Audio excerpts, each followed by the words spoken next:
There is no mystery so great as mystery. Hi, we are going to be talking a little bit about The Happy Prince by Oscar Wilde. The Happy Prince tells us the story of a gorgeous golden made statue that was placed on a tall column over the city. People used to appreciate the statue due to its beauty and the happiness concept around him. On the other hand, we have a romantic swallow, which fell in love with the reed and caused him not to fly along with his friends to Egypt. As she was literally attached to her home or to her roots, he flew away. The swallow saw the statue, and he considered it a great place to stay for a while. So he put himself at the happy prince's feet. Drops of water fell over the swallow, and those drops made him look up to see the happy prince weeping. The happy prince explained to the little swallow that he had not had any drop of sadness or anything that could make him feel uncomfortable during his life. Now, in his new step of existence, and the place where he was, of course, the prince could see the misery and the gloomy side of the city. They both were impressed by those tragic scenes. The happy prince offered himself to help the poor, and the little swallow helped him by being the bridge between the happy prince and the poor people that were in need. They helped the poor mother by giving her the ruby on the prince's sword. The artist who was completing the play for the theater received one sapphire, and the little girl who was beaten by her father received another sapphire eye of the happy prince. As others' needs were being met, the beauty of the happy prince was fading, and the time of the little swallow was getting over. The happy prince the happy prince went blind. So the swallow decided to remain with him and to tell him everything he was able to see. They continued helping the citizens in need till the point that the statue finished with the layer of gold that used to recover him. Time passed and the winter came. The swallow realized that he was going to die. For that reason, the little swallow said goodbye to the happy prince and died right at his feet.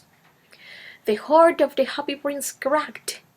The town councilors criticized the appearance of the statue that once they admired, and an art professor said, "As he is no longer beautiful, he is not longer useful."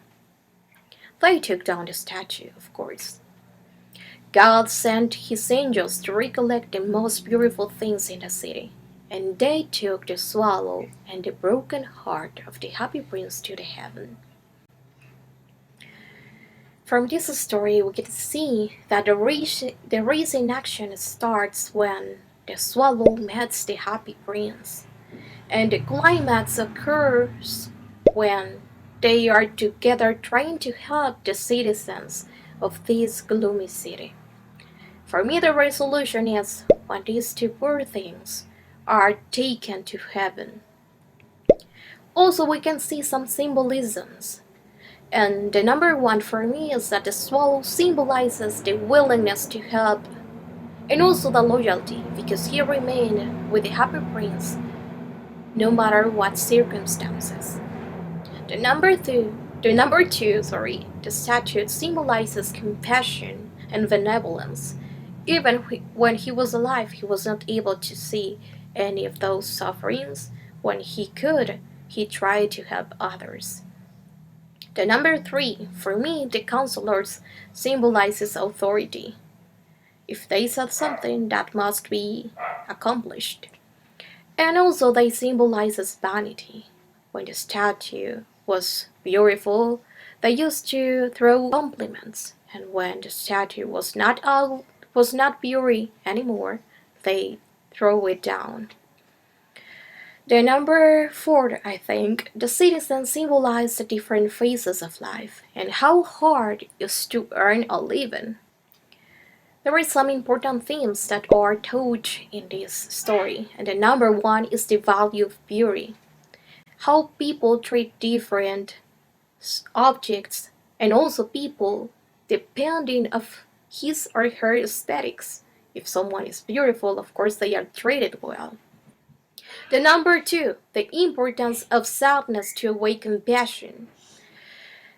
There are some kind of feelings that are needed to awake some others inside of us. The number three is the place we are allow us to have a different view. When the princess was inside of his palace and when he was alive, he was not able to see any of the suffering in the world. But when he was at the very top of the city, he could observe all the necessities and the sufferings that were occurring in that place. The number four, we can observe the importance of intermediaries. If the swallow were not willing to help the prince, their objective could not be accomplished. The number five, the self-sacrifice. The swallow and the happy prince sacrificed themselves to help others. There is a story that sounds pretty similar to this one to me, and it is the story of Siddhartha Gautama, the Buddha. We can see these stories as parallels because in both stories they are princes and they were way far from reality without knowing what was happening outside of their palaces, in which they had luxurious commodities and happiness. On the one hand, we have the happy prince, who was able to see the other side of life only when he was a statue. He was not alive anymore.